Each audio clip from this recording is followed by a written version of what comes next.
Brought out the pink Lamborghini, just a race with China. What the race to China? Just a race in China. Little bad Trini bitch, but she mixed with China. We gotta go ahead and get into Miss Lovato, cool for the summer. Dun, dun, dun, dun, dun. So I'm not gonna lead on how I feel about this because this is just Demi has just been doing. Yeah. It's been a lot of Demi lately. Okay. Yeah, one thing I think I kind of like about Demi is that she's very outgoing. She speaks her mind. She's back in action. Yes, and so, today Demi Lovato has announced that they identify as non-binary and has changed their pronouns to they, them.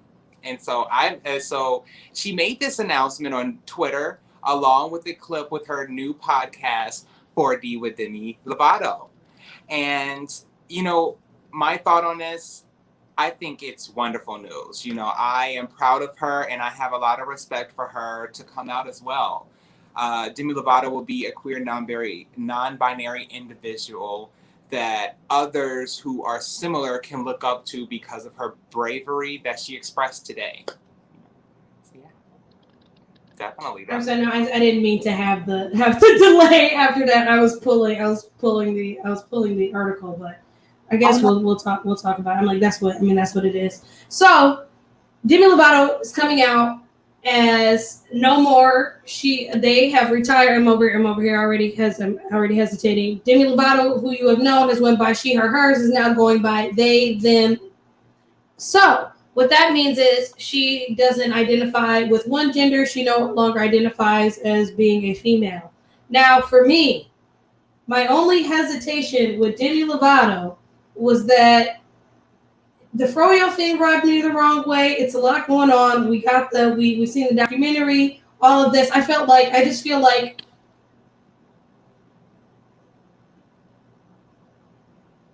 she's had so many other ample opportunities to share this with us, and she doesn't strike me as the type, because she's so outgoing, to hold this from us. So I'm like, was she waiting for the right time? But I don't know if her intentions of telling us right now were necessarily to just tell us. It's about to be Pride Month. There's a lot of other things that I feel will still be beneficial to Demi Lovato, and I feel like that's still a side to her as well. She's an entertainer, she's an actor, she's a singer, so you still look for those things, and she still has those. So that's where my mind is, but I want to hear what you're saying off of what I'm saying. Yeah, no, I can see that. I feel like it's either that, or she might have felt that maybe her coming out, maybe in the past, she wouldn't have been acknowledged as much as she wanted. Mm. And that would have probably affected her greatly. I think that maybe she wasn't in the mental space because, she has been dealing with a lot lately, and I think that Demi Lovato, personality-wise, is quite sensitive in a way. That's very true. And I can see her being very hesitant. Like the froyo thing, I can see her, that was more of her expressing her sensitivity, her emotions about how she believed that they were fat shaming for their advertisement. And, I can see Demi Lovato, she has that personality type when something. To take it. Yeah. She gonna take it that way, to knee jerk. Yeah. And she still suffers, and it's like, okay, I have anxiety, so I have knee jerk reactions, and I act like a totally different person. Like Demi Lovato really does suffer from, I don't want to misdiagnose her, but she suffers from some, mental things where it alters sometimes how you feel, how you act, how you react. So I feel like that's like a huge part of reactions as being a human, celebrity or not. If you suffer from anxiety, depression, BPD, all those different things, borderline, all those things affect you in your every day-to-day basis and your reactions. I have anxiety, so like I know how I react to certain things. So I feel like it was a knee jerk for her as well. So I get that, and that changes my mind on it a little bit about, and I see that, how she could be protecting her space, because I can relate to that and empathize with that, Yeah, so that's one thing I try to empathize. Like I could see, like, because like I was like, okay, Demi, you didn't have to go on the froyo like that, but yeah. You could tell that she really was emotional about it. Like there was something that hurt her, that hit her about it, for her to go off like that. And so that's why I could just tell, like, Demi's a bit of a sensitive person. So she probably, one thing that when things hurt her feelings, she's going to just go after it like that. You know, that's just how she is. And, but I do, in a way, going back to the non-binary, I find myself in a way connecting towards it because I know in my perception. Oh my goodness, I have my wrong my wrong tagline going down for my live stream later. It's like, should men and women be the same? I'm like, oh shoot, what is this? Ignore that at the bottom, you guys. This is about Demi Lovato. Go ahead. Comedy entertainment. Go ahead. I'm listening. Go ahead. So I know for me and my perception, this is someone I can, in some aspects, look up to for her bravery. You know, even though I still represent myself as a cis male, my sexual orientation is gay, and my gender expression is gender nonconforming. So that means that I express myself that can be uncommon for someone who still for people who still represents as a man, like I do. Yeah. You know, my actions and the way that I dress, speak, and even walk can be more feminine and yet more masculine, depending on the circumstances, which really does confuse a lot of people. And I can see people who are non-binary or anyone of that matter whose gender/sexual orientation could be considered different from the norm, experiencing those same things.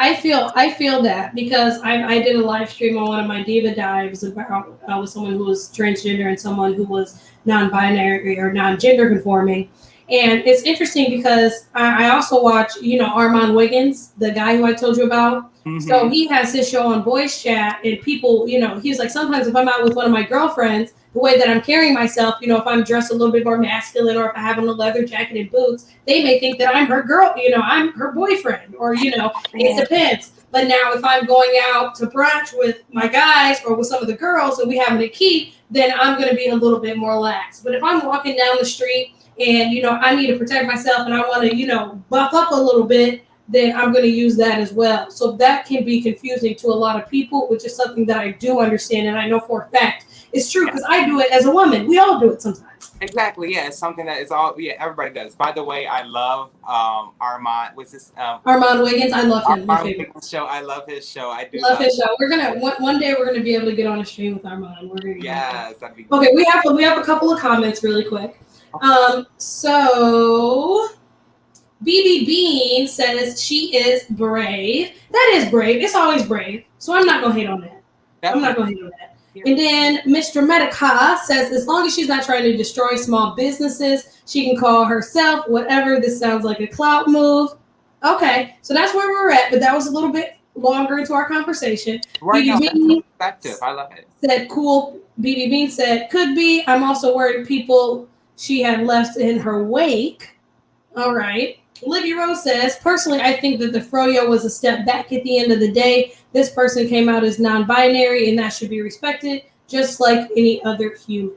So, again, that's positive. Those are still separate things. Right. But in my mind, I feel like for people who are aware or part of the LGBTQ plus community, you're going to automatically have that awareness, and I'm not. It's just like being black or being of a different race or different things. So, like, you know, my reaction was me thinking about all the other things that she's doing, and then I feel like somebody who's a part of the community may feel like, oh, you know, that's going to be the first thing to empathize with those things. So just human reactions are different, or sometimes now I'm having the same full circle reaction as everybody else. But at first I was like, is this another clout move? Yeah, I can see that definitely, especially because of all these other like small incidents that Demi Lovato has been getting herself, their self into. See, I definitely have to make sure I adjust myself too. Yeah, and it's like, okay, and it's like, I feel like people who are non-binary or who do change their pronouns, they do leave space for most of the time. Some people are foul about it, but most of the time people do leave the space for people to be able to readjust. And I had a conversation like this on that other live stream I was telling you about can you tell if people's intentions are right or wrong, or if somebody's trying to misgender you on purpose. You can tell when people are trying to do that.